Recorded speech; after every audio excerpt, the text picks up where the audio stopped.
Shalom Aleihim. Salam dalam kasih Tuhan Yesus Kristus. Saudara-saudara, pada hari ini judul renungan yang akan saya sampaikan adalah ego yang menghambat pelayanan. Ego yang menghambat pelayanan. Saudara-saudara, kalau kita tilik secara cermat, ego itu adalah orang yang merasa semuanya berpusat kepada dirinya sendiri, apapun berpusat pada dirinya sendiri. Rasa ego ini walaupun dikatakan tidak baik, tetapi siapapun dia, rasa egonya itu tetap ada, namanya manusia. Tetapi bagaimana kita mengendalikan ego kita sehingga tidak bertabrakan dengan orang lain? Ada beberapa contoh saudara-saudara terkait dengan ego ini. Yang pertama adalah orang yang tidak merasa bersalah ketika merepotkan orang lain. Mungkin saudara pikir, masa ada ya? Ada. Orang sudah merepotkan orang lain, mengucapkan terima kasih saja tidak ada. Padahal secara etika itu harus mengucapkan terima kasih. Ada juga orang yang selalu ingin dinomorsatukan. Dalam segala hal apapun juga, dia mau dinomorsatukan. Mungkin saudara berpikir, luar biasa orang ini kalau begitu. Tapi ada saudara-saudara. Walaupun mungkin tidak secara menyolok, tetapi ada. Ingin ditonjolkan atau ingin menonjolkan dirinya. Karena dia satu-satunya, dia merasa. Kemudian, ada orang yang sangat jarang menghargai usaha dan kerja keras orang lain. Orang yang sudah bekerja keras, berusaha dengan keras, sehingga dia mendapatkan satu prestasi, tetapi tidak dihargai. Kita tidak menghargai, mungkin bawahan kita sudah mengerjakan sesuatu dengan begitu keras usahanya, setengah mati dia kerja, kita tidak menghargai. Ada saudara-saudara, orang-orang yang demikian. Kemudian ada juga orang yang selalu merasa dirinya paling benar. Dialah kebenaran itu, orang lain yang salah. Padahal kita tahu tidak ada manusia sempurna, ada saja kekurangannya, ada saja kesalahannya. Tidak mungkin dia benar 100%. Tetapi ada yang menganggap dialah kebenaran itu, yang lain salah, dia yang paling benar. Kemudian juga ada orang yang enggan mempertimbangkan masukan orang lain. Jadi ketika dalam suatu rapat atau dalam pengambilan keputusan ataupun dalam pergaulan sehari-hari, ketika ada temannya memberikan, atau saudaranya, keluarganya, atau istrinya, atau suaminya memberikan pertimbangan, dia enggan menerima masukan atau usulan orang lain. Padahal usulan orang lain itu juga bagus. Tetapi karena dia egonya terlalu tinggi, orang lain dianggap itu salah, hanya dia yang benar. Kemudian ada juga orang yang melakukan segala cara untuk mengatur orang lain. Dia melakukan segala upaya untuk mengatur orang lain demi kepentingan diri sendiri.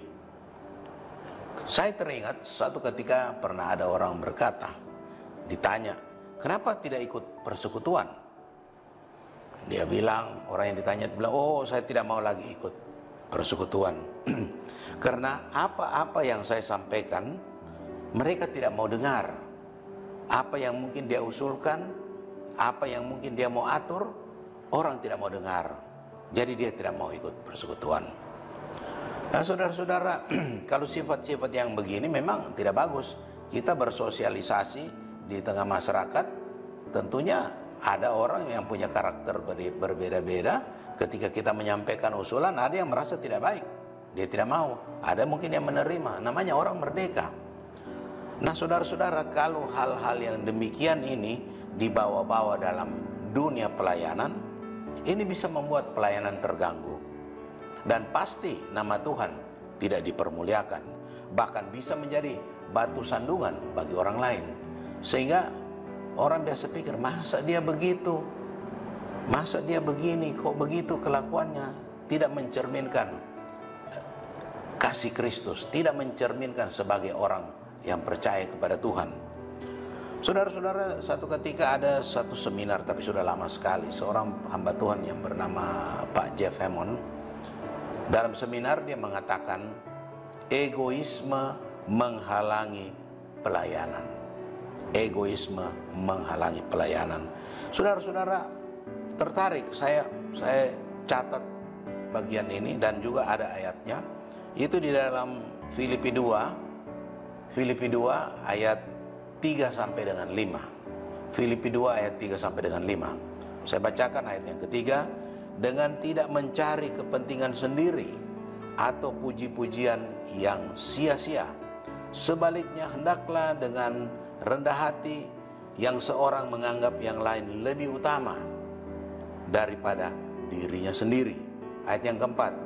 Dan janganlah tiap-tiap orang hanya memperhatikan kepentingannya sendiri, tetapi kepentingan orang lain juga. Ayat yang kelima. Hendaklah kamu dalam hidupmu bersama menaruh pikiran dan perasaan yang terdapat juga dalam Kristus Yesus. Kalau kita baca 3 ayat ini, kita simak dengan baik, ini bisa kita tarik satu kesimpulan, bahwa yang pertama itu kita tidak ego. Ayat 3 dan 4 tadi menjelaskan supaya kita jangan ego. Yang kedua, bagian yang kedua atau kesimpulan yang kedua, ada kasih Kristus di dalamnya. Kalau kita perhatikan ayat yang kelima, saya ulangi membacakan ayat yang kelima. Hendaklah kamu dalam hidupmu bersama menaruh pikiran dan perasaan yang terdapat juga dalam Kristus Yesus. Kita tahu Tuhan Yesus datang ke dunia ini karena kasih. Karena begitu besar kasih Allah kepada dunia ini, sehingga dikaruniakanlah anaknya yang tunggal. Jadi saudara-saudara, karena kasih Tuhan datang ke dunia ini. Jadi saudara-saudara, kita sebagai anak-anak Tuhan tentunya harus juga mempunyai kasih. Jadi dari dua kesimpulan tadi, yaitu tidak ego dan ada kasih Kristus, ini kita bisa tarik atau menarik lagi kesimpulan yang paling akhir, yaitu menghasilkan adanya kasih atau love. Kasih itu tentunya ada pengorbanan, ada penerimaan. Tuhan sudah berkorban di kayu salib menebus dosa-dosa kita. Ada penerimaan kepada kita sebagai umat tebusannya dengan apa adanya, bagaimana kita adanya. Kita yang tidak sempurna, jauh dari sempurna, diterima oleh Tuhan dengan sebagaimana apa adanya. Kemudian ada pengampunan. Ada pengampunan dari Tuhan. Jadi saudara-saudara, dalam hidup kita sehari-hari, dalam melakoni, menjalani hidup ini, kita juga perlu mengaplikasikan pengorbanan, penerimaan, dan pengampunan.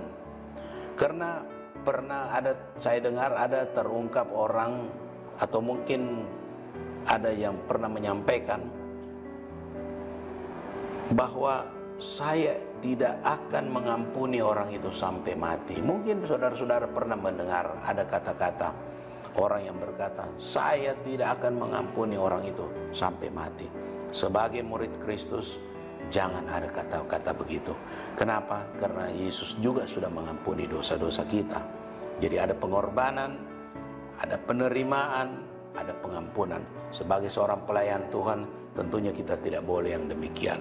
Memang saudara-saudara, ini mudah diucapkan, tetapi kita ketika ini dilakoni, ketika ini dipraktekkan, memang ada terjadi friksi di dalam hati kita. Ada semacam pergumulan dalam hidup kita. Begini, karena ego kita terkikis, ego kita yang dilawan. Tetapi Tuhan mau kita harus menjadi seperti Kristus. Ada pengorbanan, ada penerimaan, ada pengampunan kepada suami, kepada istri, kepada keluarga, kepada rekan sesama pelayanan. Itu perlu ada pengampunan, kepada rekan seiman, dan juga kepada orang lain. Kemudian selain menghasilkan kasih, itu juga menghasilkan respect. Respect itu adalah penghormatan atau penghargaan kepada orang lain. Jadi kita perlu menghargai orang lain. Perlu menghargai orang lain apapun status sosialnya, apapun kedudukannya, kita perlu menghargai.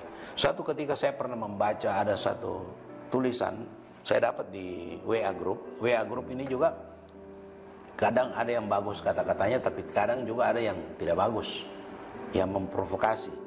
Ini satu ketika seorang yang bekerja di satu pabrik cold storage, tempat pendinginan daging, makanan-makanan itu, dia selalu keluar bersama-sama dengan teman-temannya dan selalu dia melewati penjagaan pos security, dan hanya dia yang menegur petugas security itu, menegur kalau sudah mau pulang, "Selamat sore Pak, permisi." Yang lain-lainnya tidak menegur. Satu ketika penjaga atau security ini, satpam ini, dia lihat orang-orang keluar dari dalam pabrik, keluar pulang ke rumah masing-masing melewati pos penjagaan. Kok tidak ada yang menegur dia, mengucapkan "Selamat sore, permisi, saya pulang Pak." Dia lihat tidak ada sampai berakhir. Dia sadar, dah ada sesuatu yang tidak beres ini. Dia pikirannya, karena orang ini yang petugas yang selalu menyapa ini, dia bekerja di bagian cold storage, lemari pendinginan yang besar, raksasa, tempat penyimpanan bahan makanan yang dingin. Itu dia pikir, jangan-jangan ada yang tidak beres. Dia coba masuk. Dan orang yang ada di dalam itu sudah gelisah setengah mati, takut karena dia terkunci di dalam. Karena waktu dia masuk memeriksa begitu, orang yang lebih dulu keluar dari dia langsung pulang mengunci, karena dia di dalam tidak terlihat. Sehingga dia sudah putus asa, mungkin dia akan mati beku di sini. Nanti besok ditemukan dia sudah jadi mayat. Tetapi karena kebiasaan baiknya ini menghargai orang, walaupun dia cuma satpam ini ingat ada sesuatu yang tidak beres, dan dia coba membuka kuncinya, karena dia sebagai satpam tentunya pegang banyak kunci untuk keamanan, mengontrol. Dia buka dan betul terbuka, orang itu sudah mulai kedinginan. Dia bawa keluar dan dia tanya, orang yang ditolong ini tanya, "Kenapa Pak? Bapak tahu saya tidak ada, padahal begitu banyak orang yang lewat, sekian ratus orang yang lewat, kok Bapak bisa tahu saya tidak lewat? Saya tidak lewat." Dia bilang, "Hanya kau satu-satunya orang yang menegur saya ketika kamu pulang. Dari sekian ratus karyawan, hanya kamu satu-satunya yang menegur saya, 'Selamat sore, permisi, mau pulang.' Oleh karena itu saya teringat kau, karena tidak ada yang menegur saya mengucapkan 'Selamat sore', saya ingat pasti ada yang tidak beres dengan kamu, makanya saya cari." Jadi saudara-saudara, kalau kita lihat, menghargai seseorang itu tidak ada ruginya. Menghargai seseorang tidak ada ruginya. Karena setiap orang, bagaimanapun kedudukan sosialnya, bagaimanapun statusnya, dia tetap punya harga diri. Kalau kita selalu menghargai orang lain, sama dengan kita membuang kebaikan, dan kebaikan itu juga akan kembali kepada kita. Bukan membuang, mungkin lebih cocok, menabur kebaikan, dan kebaikan itu akan kembali kepada kita, dan buktinya dia terselamatkan. Sekian renungan firman Tuhan untuk kita. Mari kita berdoa. Bapa di surga, Bapa yang kami sembah dalam nama Tuhan Yesus Kristus, segala puji, hormat, syukur hanya kepadamu. Terima kasih untuk firman-Mu ini, kiranya bisa menjadi berkat bagi kami semuanya, bagi yang mendengarkan firman-Mu, termasuk bagi hamba-Mu yang menyampaikan firman-Mu. Dalam nama Tuhan Yesus Kristus kami berdoa. Haleluya. Amin.